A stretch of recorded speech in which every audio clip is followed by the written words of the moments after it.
Halo, halo, apa kabar? Semoga selalu dalam keadaan sehat walafiat. Assalamualaikum warahmatullahi wabarakatuh. Ketemu lagi kita di hari ini, hari Selasa tanggal 20 Agustus 2024.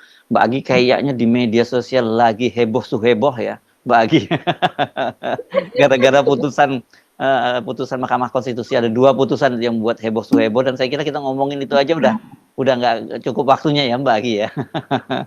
Iya tuh, padahal masih ada topik lain, tapi kayaknya ngomongin ini aja sudah akan habis waktunya. Jadi sekarang ini banyak yang sujud syukur, ada yang Mhm. ketawa, ada yang nangis Oh, guling-guling, tapi nangisnya nangis gembira gitu ya Mas Hersу masa ya. sih belum apa? Ini kan belum kok udah nangis duluan. Ya, betul. Jadi karena yang tadinya sudah hopeless, sudah tidak ada harapan sama sekali, lalu tiba-tiba ada secercah harapan dan Hmm. sepertinya ini akan menjadi apa ya gantungan yang tadinya itu mereka itu seperti hanyut tanpa Ya. ada yang bisa menyelamatkan. Tiba-tiba sekarang ada secercah harapan ini, Mas Ya, Henry. ya, ya. Karena kalau saya sejak awal juga menyatakan ini bukan persoalan Anies ya. Ini persoalan Hmm, bagaimana demokrasi kita, bagaimana masa depan bangsa ini kan gitu ya. Itu kan ya. rusak banget kalau dengan sistem kartel politik yang main borong semua begitu. Kita dalam banyak hal misalnya tidak sepakat dengan PDIP ya, dalam beberapa kebijakan PDIP gitu kita nggak sepakat. Tapi ketika kemudian PDIP diperlakukan seperti itu, di mana-mana dia dieksklusi gitu, dikeluarkan. Kan ini dampak dari keputusan itu dari apa Ya. praktek politik sekarang ini bukan hanya di Jakarta loh. PDIP Hmm, itu ya, tidak bisa maju. betul. Di Banten juga tidak bisa karena kemudian tiba-tiba Airin yang tadinya mau dimajukan dari Golkar bersama dengan PDIP tiba-tiba ditarik untuk hal yang lain. Ini kan benar-benar praktek politik yang sangat sangat sangat buruk gitu ya Mbak Agi, dan dengan keputusan MK tadi itu dibuat menjadi berantakan begitu itu. Jadi Hmm, waduh, ini memang wajar kalau kemudian banyak yang bersyukur, tapi saya tahu pasti mayoritas yang banyak bersyukur itu adalah pendukung Anies Baswedan. Nah, tapi saya mesti ngingetkan jangan senang dulu karena sebenarnya nasib Anies Baswedan itu masih tergantung lagi pada PDIP ya kan begitu ya, karena yang sekarang kan ya. punya satu-satunya partai yang ada di luar koalisi Indonesia Maju plus plus plus plus itu. Oh, kayak Hmm, gigi plus saja ya namanya plus plus. Itu hanya PDIP gitu dan suaranya ya. cukup karena PDIP itu kan kemarin perolehan suaranya 14,01 ya kalau di Ya.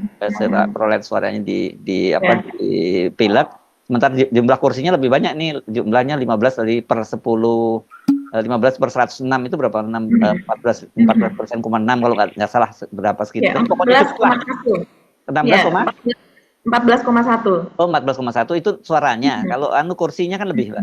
Kursinya lebih tinggi lagi. Ya, ya. Kursinya 14,1 itu. Jadi Oh, oke. dari 15 per 106, jadi 14,1 gitu. Oke, ya tapi pokoknya dari suara maupun dari jumlah kursi dia bisa memenuhi Iya syarat. Jadi ya, jauh. ya satu-satunya itu. Tapi saya kira Hmm. mungkin bagi PDIP sendiri kelihatannya juga nggak ada pilihan ya kalau dia mau mengalahkan calon yang diusung oleh Kim Plus itu ya harus satu-satunya cara mereka mengusung Anies Baswedan ya Mbak Agi. Kalau calon internalnya misalnya Ahok ini kita masih ngomong ini jujur lah kita masih berat lah begitu, apalagi nama-nama lain Ya.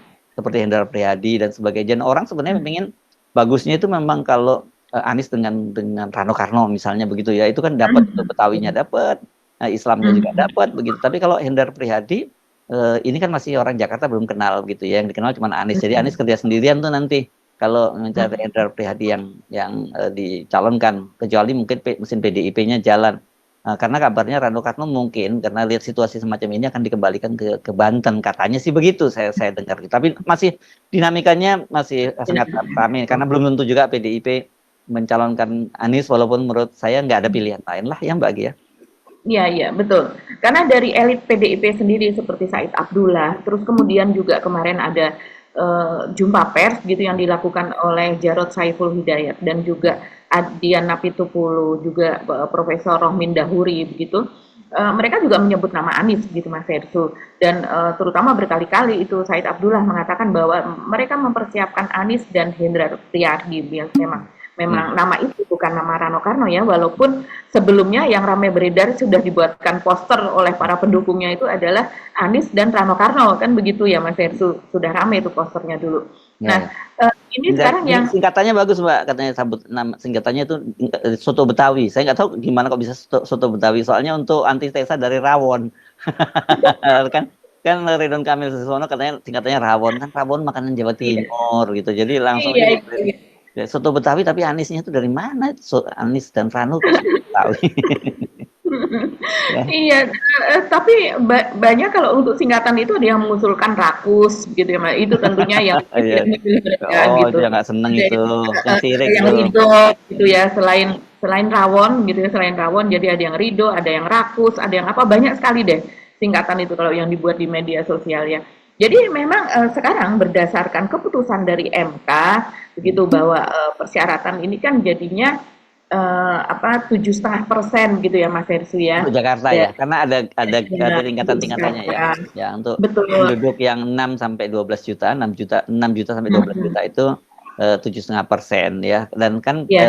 ini kan DPT-nya di Jakarta itu 8,2 juta, Mbak. Jadi ya dia Yang terakhir itu 8,3 juta sekian. oh, naik ya, di Ya, naik ada ya. update data Tetap ya. Naik cukup, tetap saja 7,5% kan itu kan ya. betul. Puisi para pemohon dalam pokok permohonan 1 mengabulkan permohonan para pemohon untuk sebagian. 2 menyatakan pasal 40 ayat 1 Undang-Undang Nomor 10 Tahun 2016 tentang perubahan kedua atas Undang-Undang Nomor 1 Tahun 2015 tentang penetapan peraturan pemerintah pengganti Undang-Undang Nomor 1 Tahun 2014 tentang pemilihan gubernur, bupati, dan wali kota menjadi undang-undang. Lembaran Negara Republik Indonesia tahun 2016 nomor 130, tambahan Lembaran Negara Indonesia, Lembaran Negara Republik Indonesia nomor 5898, bertentangan dengan Undang-Undang Dasar Negara Republik Indonesia tahun 1945 dan tidak mempunyai kekuatan hukum mengikat sepanjang tidak dimaknai. Partai politik atau gabungan partai politik peserta pemilu dapat mendaftarkan pasangan calon jika telah memenuhi persyaratan sebagai berikut. Untuk mengusulkan calon gubernur dan calon wakil gubernur. A. Provinsi dengan jumlah penduduk yang termuat pada daftar pemilih tetap sampai dengan 2 juta jiwa. Partai politik atau gabungan partai politik peserta pemilu harus memperoleh suara sah paling sedikit 10% di provinsi tersebut. B. Provinsi dengan jumlah penduduk yang termuat pada daftar pemilih tetap lebih dari 2 juta jiwa sampai dengan 6 juta jiwa, partai politik atau gabungan partai politik peserta pemilu harus memperoleh suara sah paling sedikit 8,5% di provinsi tersebut. C. Provinsi dengan jumlah penduduk yang termuat pada daftar pemilih tetap lebih dari 6 juta jiwa sampai dengan 12 juta jiwa, partai politik atau gabungan partai politik peserta pemilu harus memperoleh suara sah paling sedikit 7,5% di provinsi tersebut. D. Provinsi dengan jumlah penduduk yang termuat pada daftar pemilih tetap lebih dari 12 juta jiwa, partai politik atau gabungan partai politik peserta pemilu harus memperoleh suara sah paling sedikit 6,5% di provinsi tersebut. Iya, jadi ini kalau berdasarkan yang 7,5% tersebut, ini kan disamakan dengan persyaratan untuk calon independen ya, karena yang untuk siapa Mas Hersu Dharma Pongrekun dan Kun Wardana. Darmakun begitu ya, Darmakun ini kan juga 7,5% gitu. Jadi di sini juga disamakan kalau menurut amar putusan MK itu seperti itu. Jadi padahal sebetulnya kalau ada keputusan yang seperti ini yaitu minimal 7,5%, maka sedikitnya ada 8 partai setidaknya. PSI aja bisa sendiri ya, PSI juga ya. Iya betul. Jadi dari PKS yang 16,68%, PDIP 14,01%, kemudian PSI yang hanya 7,6% dan PAN yang 7,5% itu bisa mencalonkan masing-masing begitu. Jadi yang ada di Kim Plus itu mereka bisa bubar gitu ya, mereka mencalonkan sendiri pun juga bisa begitu. Jadi ini ya memang luar biasa keputusan ini Mas Hersu. Nah, selain ini juga ternyata ada putusan yang lain lagi ya, itu soal Kaisang gitu, yang dimana soal Kaisang ini diputuskan oleh MK bahwa minimal usia untuk calon gubernur dan calon wakil gubernur yaitu di tingkat provinsi yaitu berusia minimal 30 tahun pada saat tanggal penetapan. Dan ini ternyata disesuaikan dengan yang sebelum-sebelumnya dan juga disesuaikan dengan Pilpres juga. Jadi untuk misalnya Pilkada tahun 2018, 2019, 2020, 2017 begitu, semuanya persyaratannya sama seperti itu begitu. Jadi sesudah mereka mendaftar, itu kemudian pada saat tanggal penetapan, kalau yang untuk Pilkada saat ini 22 September kalau tidak salah ya tanggal penetapannya, itu harus berusia minimal 30 tahun. Dan kalau sudah ditetapkan seperti itu, maka Kaisang jelas tidak bisa ikut dalam kontestasi tahun ini. Mungkin kalau 5 tahun yang akan datang dia bisa masuk. Nah, alasan amar putusan dari MK itu juga menarik Mas Ersu, dan itu saya rasa itu adalah sesuatu yang sangat adil gitu ya, karena memang untuk misalnya untuk Pilpres begitu juga kan sama persyaratannya pada saat penetapan minimal sekian, begitu juga untuk yang kontestasi yang lainnya. Ya itu kan memang putusan aneh, putusan sableng tuh saya kira, ada penetapan usia kok pada saat pelantikan. Yang mana ada orang saat pelantikan, sama aja kayak kita daftar gitu ya. Daftar usia IPK atau usianya ya IPK-nya kalau daftar kerjaan sekian. Oke, nantinya pada saat itu pada saat pendaftaran kita kan harus udah bawa daftar IPK-nya, bukan nanti dilihat setelah Anda lulus baru dilihat IPK-nya, oh tidak memenuhi syarat baru nggak boleh, kan nggak gitu juga. Namanya sejak awal namanya seleksi administrasi itu di awal kan gitu, bukan di akhir. Betul. Betul. Menimbang bahwa setelah melakukan berbagai pendekatan untuk memahami secara komprehensif perihal penentuan titik atau batas penentuan syarat calon sebagaimana diuraikan dalam pertimbangan hukum pada paragraf 3.15 di atas, penting bagi Mahkamah untuk menegaskan beberapa hal berikut untuk dijadikan sebagai pedoman dan dasar hukum bagi penyelenggara pemilihan dalam menilai dan atau menetapkan keterpenuhan syarat usia minimum calon kepala daerah dan wakil kepala daerah sebagai berikut. Bahwa secara tekstual, pasal 7 ayat 2 huruf E Undang-Undang 10 2016 adalah benar tidak mencantumkan secara eksplisit ihwal perasa terhitung sejak penetapan pasangan calon. Namun semua pengaturan yang terkait dengan penyelenggaraan pemilihan umum, baik pemilihan calon anggota DPR, DPD, DPRD, maupun pemilihan calon presiden dan wakil presiden tidak mencantumkan frasa dimaksud.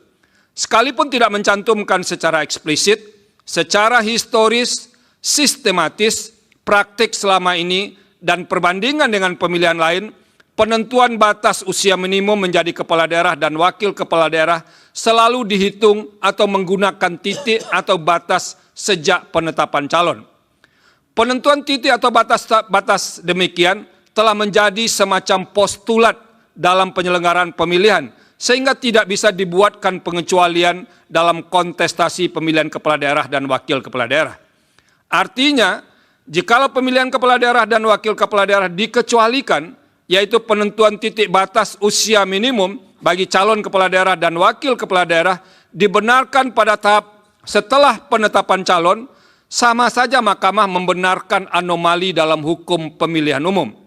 Apabila diletakkan dalam harmonisasi dan sinkronisasi hukum pemilihan umum, peluang atau kemungkinan adanya anomali dalam pemilihan kepala daerah harus dicegah karena tidak terdapat lagi perbedaan rejim pemilihan, yaitu perbedaan antara rejim pemerintahan daerah dan rejim pemilihan umum.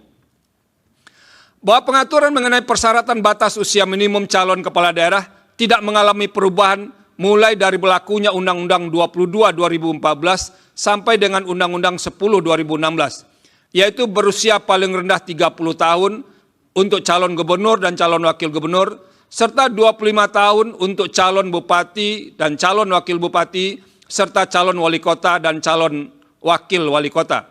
Terkait dengan syarat usia dimaksud, selama tidak ada ketentuan yang mengatur mengenai pembatasan usia dalam Undang-Undang Dasar NRI tahun 1945, hal demikian berarti konstitusi atau hukum dasar menyerahkan penentuan batas usia tersebut kepada pembentuk undang-undang untuk mengaturnya.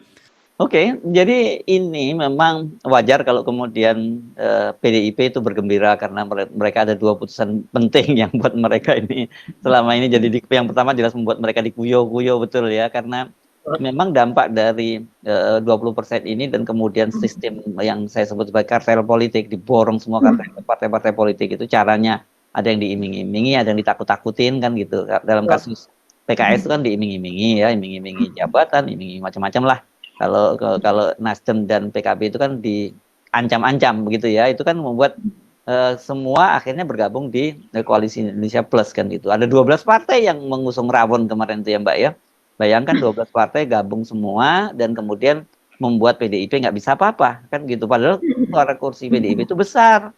Dia dengan punya 15 kursi terus 14% suara itu kan cukup besar gitu ya. Memang artinya itu kan aspirasi dari para pendukungnya PDIP itu nggak bisa tersalurkan akibat batasan undang-undang itu kan. Itu bagus sekali dan saya kira ini bukan yang pertama MK buat putusan berkaitan dengan ambang batas ini ya, karena sebelumnya soal parliamentary threshold kan juga diubah juga oleh Mahkamah Konstitusi. Nah sekarang soal ini juga saya kira ini keputusan yang sangat penting, tapi kenapa kemudian menjadi heboh ya karena akibat undang-undang itu dan kemudian sistem borongan partai yang diborong itu membuat Anies tidak bisa maju dan kemudian PDIP juga tersingkir. Dan ironisnya seperti saya sebut tadi, PDIP itu tersingkir tidak hanya di satu daerah. Saya belum tahu yang jelas Jakarta dan Banten dia tersingkir gitu. Kalau di Sumatera Utara dia masih selamat karena suaranya cukup 20% di sana begitu ya. Nah ini kan cara-cara permainan semacam ini nggak fair karena jelas kalau dari sisi animo, dan kita dalam hal ini juga mungkin mengutip sedikit survei ya Mbak, karena survei kalau soal Anies relatif insya Allah itu relatif benar kan, karena mereka kan biasanya lembaga-lembaga survei ini kan bukan pendukung Anies kan gitu. Jadi kalau kemudian mereka menyebut nama Anies paling tinggi ya kita bisa asumsikan itu benar. Dan dengan orang dengan elektabilitas tertinggi dan pernah punya rekam jejak yang jelas di Jakarta begitu, itu kemudian nggak bisa lagi nyalon, itu kan pasti menimbulkan kecewaan luar biasa. Dan kita kemarin memperkirakan kan dengan cara seperti ini dan kemudian ada calon independen yang sudah dibantu untuk lolos begitu, ya yang akan terjadi itu golput besar-besaran kan yang terjadi di Jakarta. Kalau golput kan berarti pemerintahan itu tidak kredibel gitu. Jadi kalau toh nantinya misalnya Ridwan Kamil terpilih jadi jadi gubernur di Jakarta dan dia berlenggang-lenggok di catwalk di Zebra Cross, itu kan nanti supporternya nggak banyak. Kan gitu. Tapi kalau dia menangnya legitimasinya banyak, dia pasti akan banyak nempukin ketika dia berlenggang-lenggok seperti di mana namanya Citayam Fashion Week dulu itu Mbak. Gitu. Ya betul di Sudirman. Ya padahal sudah disiapkan itu Mas Ersu pasti tentunya ya, yang warna ungu, warna pink, warna hijau. Kesenangan dari Pak Ridwan Kamil begitu ya. Jadi ini memang dengan penetapan yang seperti ini, yang tadi disebutkan Mas Ersu untuk DKI Jakarta kebetulan karena DPT-nya itu 8.300.000 lebih begitu, maka masuk ke dalam kategori C seperti yang disebutkan dalam amar putusan dari MK, yaitu untuk kategori 6 juta sampai dengan 12 juta jiwa maka minimal 7,5% dari suara sah. Nah, kalau yang di lain-lain misalnya yang berpenduduk 2 sampai 6 juta jiwa itu masuk di 8,5%. Jadi lebih tinggi lagi begitu karena nanti jumlahnya pasti lebih kecil juga kan. Nah, sementara untuk yang berpenduduk kurang dari 2 juta jiwa itu sampai 10%. Begitu juga untuk yang di atas 12 juta jiwa begitu itu 6,5%. Jadi makin tinggi turun, ya? penduduknya makin turun begitu. Karena kan persyaratan itu agak sulit juga untuk dipenuhi Mas itu kalau terlalu tinggi ya. Dan kemudian untuk calon bupati dan calon wakil bupati juga tetap ada persyaratan lagi begitu. Nah, kalau yang saya lihat ini dari PDIP sendiri juga mereka sudah mengatakan ini peta ini betul-betul berubah seperti kata Mas Heru, tidak hanya di Jakarta saja, tapi juga di daerah. Bahkan mereka yang tadinya sudah membentuk koalisi ini bisa bubar karena mereka ingin mencalonkan masing-masing begitu atau membentuk koalisi baru begitu. Dan PDIP pun misalnya di daerah kita tidak tahu di daerah mana saja yang PDIP ini dihabisi begitu ya karena tidak bisa nyalon. Bisa jadi dengan persyaratan yang satu ini maka mereka akan bisa nyalon. Makanya dari para petinggi PDIP ini kayaknya nih segera mereka melakukan konsolidasi dan melakukan rapat ya bersama dengan Ibu Mega. Mereka mengatakan demikian karena ini euforianya tidak hanya di rakyat Jakarta juga, tapi PDIP rupanya sepertinya juga euforia mendengarkan putusan ini, Mas Heru. Apalagi yang di Jawa Tengah misalnya ya, itu kan sudah banyak partai juga yang mengusung Lutfi dan juga Kaisang, bahkan juga sudah dibuat poster-posternya, sudah dibikinkan singkatan namanya seperti itu, dan PKS pun bahkan juga mengatakan ayo pokoknya ikut bersama dengan koalisi tersebut begitu. Tapi Mainkan dengan katanya gitu ya Mbak ya, kata iya PKS, betul. Sekjen PKS ya. Mereka iya kata Sekjen PKS gitu mainkan gitu kan. Nah tapi dengan yang seperti ini Kaisang tidak bisa maju begitu. Nah kita melihat nih ini bubrah juga ini peta politik dan koalisi ini dan kita juga belum tahu langkah yang selanjutnya. Kalau saya sih menduga dari Kim atau Koalisi Indonesia Maju ini Mas Hensu mereka masih akan terus mencari celah lah tim hukumnya. Barangkali misalnya tadi yang kita bicarakan ya Mas Versu, misalnya dengan ini keputusan harusnya tidak berlaku sekarang karena sudah mepet sekali ke pendaftaran dan sebagainya, sehingga harus berlaku pada pilkada selanjutnya. Tapi kan kemudian ada rujukan begitu ya bahwa berdasarkan pengalaman, berdasarkan ini ya kemarin keputusan Gibran juga itu pada saat pada saat Pilpres itu tahapannya sudah berlangsung dan tiba-tiba ada keputusan seperti itu yang tadinya dia tidak bisa maju karena usianya tidak mencapai 40 tahun, tapi tiba-tiba di last minute diputuskan seperti itu pada tanggal 16 Oktober, padahal batas pendaftarannya tanggal 25 Oktober, itu sama saja dan diputuskan pada tahun itu juga, pada Pilpres saat itu juga begitu. Memang ini breakthrough banget ya, bukan hanya breakthrough, menurut saya game changer lah ini tepatnya ya, juga apa yang diputuskan oleh Mahkamah Konstitusi itu karena desain tadi itu, desain ingin satu pertama desain menjadi kartel politik, kedua desain politik dinasti itu menjadi berantakan apa yang terjadi sekarang. Dan tetapi saya kira yang lebih berpengaruh lagi, meskipun ini mungkin dampaknya akan terasa di perkotaan, itu ada persepsi publik gitu yang terhadap para kandidat-kandidat yang diusung ini loh. Karena saya kira mungkin kalau Jakarta, kalau katakanlah Anies itu bisa dapat tiket akhirnya diusung oleh PDIP, saya kira dia kampanye nggak perlu kampanye terlalu banyak lagi karena selama ini dia sudah dikampanyekan dan dicitrakan sebagai orang yang dizolimi kan begitu ya. Jadi militansi orang luar biasa sekali dan ini penting kita bahas ya Mbak Agi karena katakanlah kalau misalnya diusung oleh PDIP dan berhadapan dengan calon dari PKS gitu yang berpasangan dengan Ridwan Kamil. Ini yang bacaan Mbak Agi gimana nih? Yang bukan bacaan deh, yang Anda pantau di grup-grup pertemanan begitu. Iya, yang jelas ini hujatan paling banyak begitu kepada PKS ya Mas ya. Nah sementara suara ke Ridwan Kamil ini kebanyakan malah justru terutama untuk pendukung Anies dan pendukung Anies ini kan besar begitu. Bahkan dikatakan yang memilih kalau untuk PKS sendiri yang memilih PKS itu adalah 90 sekian % itu adalah mereka yang memilih Anies kan begitu. Jadi ini sepertinya kuat betul begitu Mas Hersu dan nah sekarang dengan masuknya nama Ridwan Kamil tersebut gitu itu ya mereka otomatis meninggalkan PKS, otomatis meninggalkan Ridwan Kamil dan banyak sekali usulan seperti misalnya jangan datang ke TPS, tapi lebih banyak lagi usulan yang tetap datang ke TPS tapi kita kita coret dua-duanya begitu. Jadi termasuk ke dalam suara rusak supaya kita tahu kalau tidak ada kotak kosong kita ingin tahu suara rusak melawan RK dan Suswono itu berapa begitu. Jadi kan nanti akan ada perhitungan berapa suara yang rusak, berapa suara yang sah, dari suara yang sah itu berapa persen untuk RK dan Suswono, ada berapa persen untuk Parengkun untuk suara independen. Dharma ya. Ini untuk yang calon independen begitu. Oke teman-teman, ya saya mengajak Anda untuk tidak golput dalam Pilkada Jakarta teman-teman ya. Tapi tetap datang ke TPS masing-masing kawan-kawan nanti ya. Tapi yang teman-teman coblos adalah logo. Ya, logo Jakarta teman-teman. Itu seperti itu ada tanda panah ya. Ini teman-teman. Teman-teman bisa coblos logo Jakarta ya. Jangan coblos nomor-nomor yang ada di bawah guys. Coblos Jakarta kawan-kawan. Ya. Kita tahu pada hari ini teman-teman, ya, mereka ya dari 8 juta suara 8 juta DPT kawan-kawan, masa hanya satu orang ya calonnya, masa hanya 2 orang dan satunya Parengkun itu. Ya. Yang banyak mencatut KTP orang. Ya. Maka dari itu kawan-kawan, ya kalau suara rakyat ini tidak diindahkan, maka kita coblos kawan-kawan. Gerakan Coblos Jakarta. Gerakan Coblos Jakarta kawan-kawan. Jadi jangan coblos 1 2 3 teman-teman, tapi coblos logo Jakarta. Coblos logo Jakarta. Seperti itu kawan-kawan ya. Gerakan Coblos Jakarta. Merdeka. Jadi emang ramai sekali, bahkan ada yang mengusulkan Mas Hersu, itu kita harus bawa spidol dan di kertas suara itu kita tulis begitu.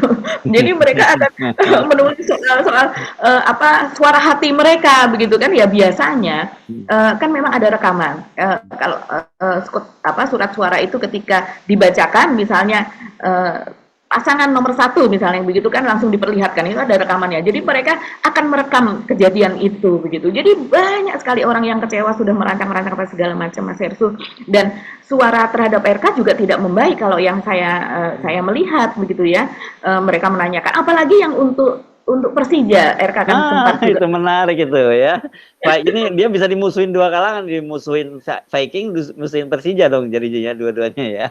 Iya, jadi dia kan bilang bahwa saya akan mencintai Persija begitu kan. Nah, ini ditolak banget Mas Hersu. Mereka mengatakan ini baru akan mencintai, yang artinya kalau dia tidak menjadi calon gubernur di Jakarta, maka dia tidak akan pernah mencintai Persija.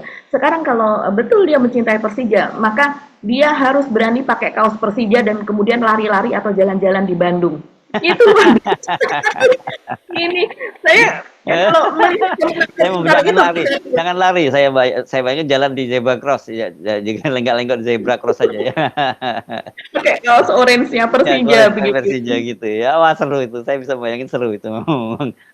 Iya, ya, tapi dari sisi pribadinya Ridwan Kamil sendiri kita bisa membayangkan Mas Hersu bagaimana dia yang tadinya maunya di Jawa Barat begitu juga Erlangga dan Golkar maunya di Jawa Barat karena dia pasti akan menjadi mesin pemenangan politik begitu yang bisa dipastikan dia yang terpilih begitu ya. Dan dia bersedia untuk pindah ke Jakarta, maju ke Jakarta itu kan setelah mendapatkan jaminan yang betul-betul bahwa dia akan jadi sampai operasi kepada semua partai begitu, tidak hanya partai yang perubahan tapi juga partai yang tidak ada kursi di DPR begitu. Dan kemudian melihat kenyataan ini begitu Mas Hersu, saya tidak bisa membayangkan apa kemudian jadinya kalau sekarang betul nanti PDIP mengusung Anies ya, walaupun dengan siapapun wakilnya, taruhlah tadi dengan Hendar Priyadi misalnya, ataukah dengan Rano Karno atau siapapun, saya rasa ini akan tetap kuat Mas Hersu. Dan bagaimana perasaan dari Ridwan Kamil yang sudah dijanjikan pasti, ini kan sesuatu yang belum pasti, tapi saya rasa pasti dijanjikan itu sebagai sebuah kepastian. Dan ternyata keyakinan dari PDIP itu betul begitu ya, dia mengatakan biar mereka semua sekarang masuk ke Kimples, tapi saya tetap ada keyakinan karena yang dalam politik itu segalanya serba mungkin. Jangan sampai tanggal 27, tapi sampai tanggal 29 di mana pendaftaran itu ditutup. Barangkali masih ada yang bisa berubah dan kita masih tetap bisa majukan Anies dan Hendar Priyadi. Itu luar biasa dan sekarang ini sepertinya kalau ini betul-betul ya Mas Hersu bisa terjadi. Ini memang keyakinan soal politik itu sangat nggak bisa dipastikan lah, politik itu bisa berubah. Dan kemudian juga faktor dari Allah ya, kalau banyak sekali yang mengatakan gitu, ketika ini pembacaan dari Mahkamah Konstitusi tersebut, banyak yang menyambut dengan ini ternyata jalan Tuhan yang seperti ini, untuk menunjukkan karena mereka juga mengatakan bahwa dulu threshold 20% dan 25% itu kan juga usulan dari PDIP, dan PDIP pada saat itu lagi di atas, dan mereka menginginkan istilahnya tidak ingin ada saingan lah, dan ini sama aja dengan penjagalan tapi yang dibuat legal begitu kan untuk partai-partai lain. Dan sekarang setelah dia merasakan dia ada di bawah, bagaimana dia tidak bisa maju dan kemudian itu diubah menjadi 7,5% dan dia bisa maju, bagaimana rasanya sebuah partai yang dikucilkan, yang tadinya tidak memiliki harapan tapi akhirnya bisa memunculkan calonnya sendiri. Jadi pelajaran besar betul buat PDIP dalam hari ini. Dan saya kira ada menarik ini kalau saya membayangkan, kan kita tidak pernah membayangkan bahwa misalnya katakanlah Anies Baswedan itu diusung oleh PDIP kan kayaknya, karena bagaimanapun juga citranya Anies itu kanan gitu, PDIP kiri luar gitu. Tapi mungkin saja ini jadi momentum gitu kita untuk yang dari kiri itu lebih ke kanan, ke tengah, dari yang ke tengah lebih ke yang kanan lebih ke tengah, sehingga sekarang ini isu-isu pembelahan seperti yang terjadi belakangan ini itu kemudian bisa dijembatani lagi gitu ya, bahkan karena situasi semacam ini kan dulu nggak pernah kita rasakan gitu, kenapa sekarang tiba-tiba muncul situasi semacam ini kan begitu, itu ya karena saya kira ini ada aksi dan reaksi begitu, dan saya cenderung melihat ini bukan karena kebetulan kita yang Muslim gitu Mbak ya, cenderung orang Muslim itu kan sebenarnya tidak rasialis kalau kita Muslim Indonesia ya, saya mesti menyebutnya ya.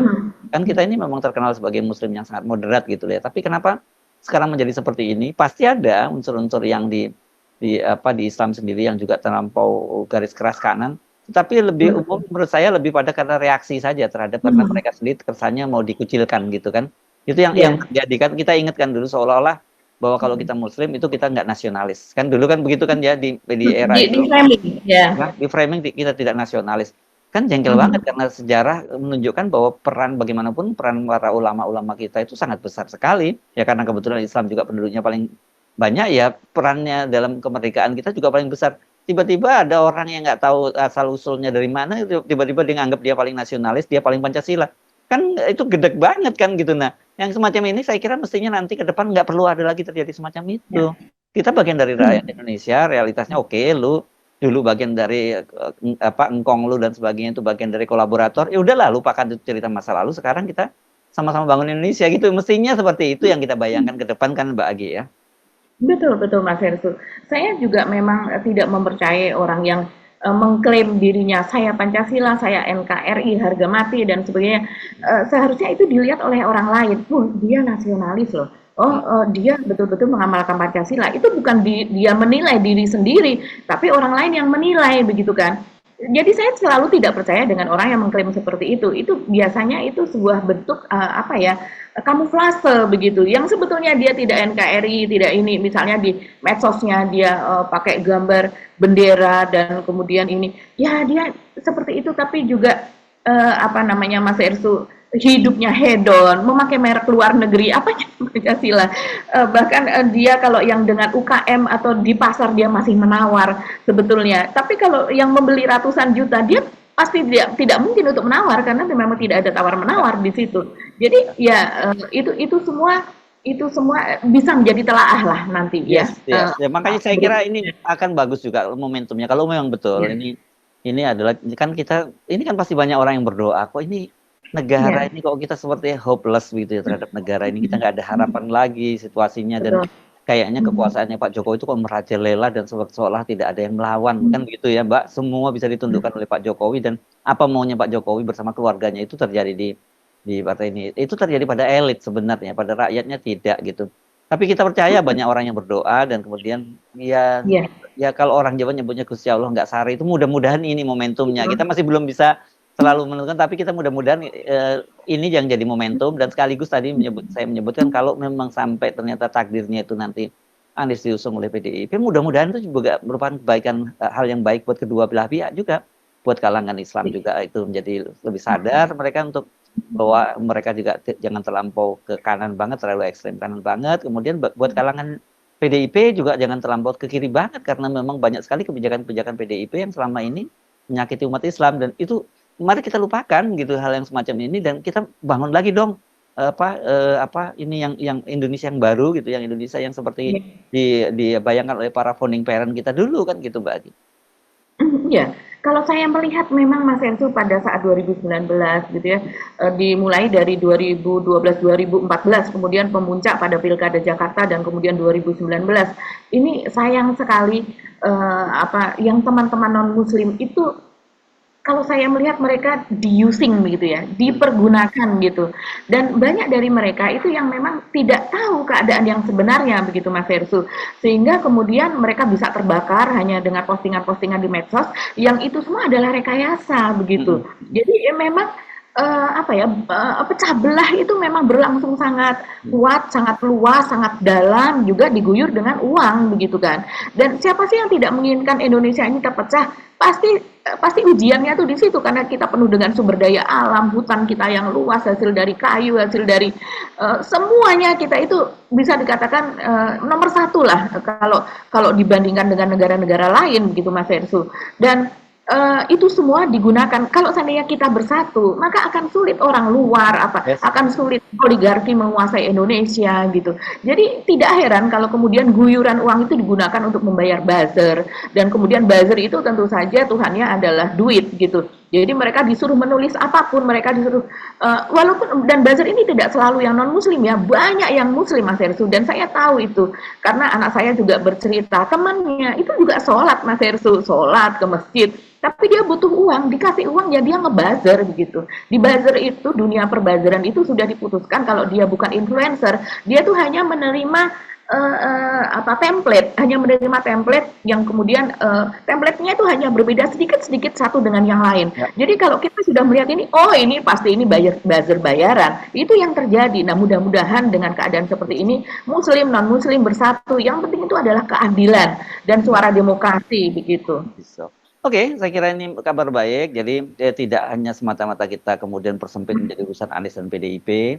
Itu ini Iya, urusan yang jauh lebih besar, urusan kita berbangsa dan bernegara, begitu ya. Kita sekali ini ucapkan selamat tentu saja keberanian kembali pulihnya akal sehat di Mahkamah Konstitusi, dan juga saya lihat juga masih banyak akal sehat di kalangan rakyat kita yang kita simak dari media sosial gitu ya. Mereka ternyata pulih semua akal sehat itu. Mudah-mudahan Indonesia menjadi lebih baik lagi, dan itu dimulai dari pilkada serentak kali ini. Itu ya Mbak Agi ya. Ya, dan di Kim juga ya, Gelora juga saya merasa ini dia pasti tidak menyangka bahwa gugatannya ke MK ini akan berhasil. Iya. Ironisnya gitu ya. Jangan dikuyo-kuyo ya, Geloranya kasihan gitu. Karena dia udah betul-betul mendukung Prabowo dan Jokowi gitu. Ya, berkat gugatan Gelora, kemudian ternyata Anies Baswedan kemungkinan bisa jadi gubernur gitu ya. Oke, baik, terima kasih, kita akhiri. Sampai ketemu lagi. Wassalamualaikum warahmatullahi wabarakatuh. Waalaikumsalam warahmatullahi wabarakatuh.